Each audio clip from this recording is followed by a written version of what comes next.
साथ छा है तुझो मथो तो कोन फेरियो आहे हां एड़ो बुछड़ो कंदी से जो याद कंदी से तो के ॾह भेरा चयो थम तो घिटी में ये मुसको न ॻाल्हाईंदो कर मां साथ मां भी कुछ तो के चवण वारो हुयसि छा चवण वारो है इहो ई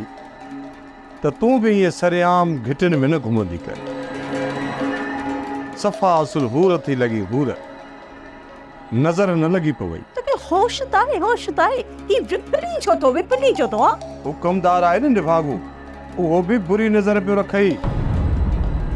असुल मत ॾियण जहिड़ो आहे अरे बस करे रे साणी शीहण आहे के में मत को हथ त लाए ॾिसे तो वाछू त चेरे छॾियास मां कूड़ कोन पियो ॻाल्हायां मां साथ ये घिटिन में न घुमंदी कर ओ छोरा खुदा खानो खराब करे या इन हवेली में वञण जे लाइ घिटिन मां ई वेंदुसि न या आसमान तां उॾामी वेंदुसि बहरहाल तुंहिंजी मर्ज़ी हाणे इहो ॿुधाए त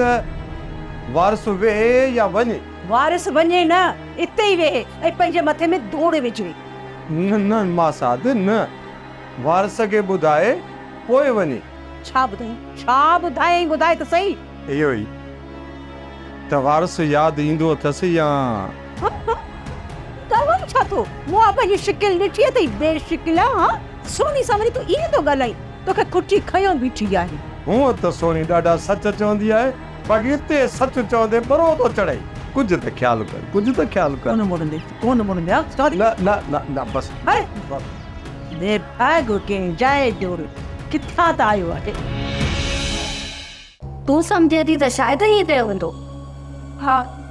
नौरोज़ बि त ईअं करे सघे थो नौरोज़ जो नालो मूंखे बज़म करण जे लाइ खणियो वियो अवल मूं बि सम्झो हुयो पर बाद में पक थी वई हीअं जॾहिं ॿाहिरां दरवाज़े ते आयसि त शाहिद खे उते ईंदे ॾिठमि मथे आई बाह में धकु हुजेसि त सम्झी वञजांइ मूंखे तो ते यकीन आहे कहे तोसां बदतमीज़ी त न कई न अम्मा हुन जो मक़सदु हुयो त मां नौरेस खां परे हली वेंदसि पर कुदरत सणाई कई हू पाण ज़ाहिर थी वियो हाणे हुन लाइ ही दर हमेशह बंदि रहंदा अम्मा चओ साइड बि कुझु न आहे चवंदा छो त हू मूंखे ऐं नौरोज़ को नुक़सानु पहुचाईंदो मां ॾिसां त केरु आहे शाहिद हूंदो अम्मी न न मां ॾिसी थी वठां केरु आहे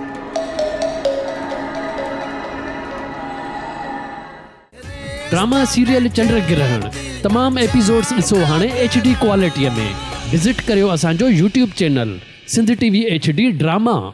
सब्सक्राइब कयो असांजो official YouTube channel Sindh TV HD drama ऐं वधीक अपडेट लाइ बेल आइकन खे क्लिक करियो।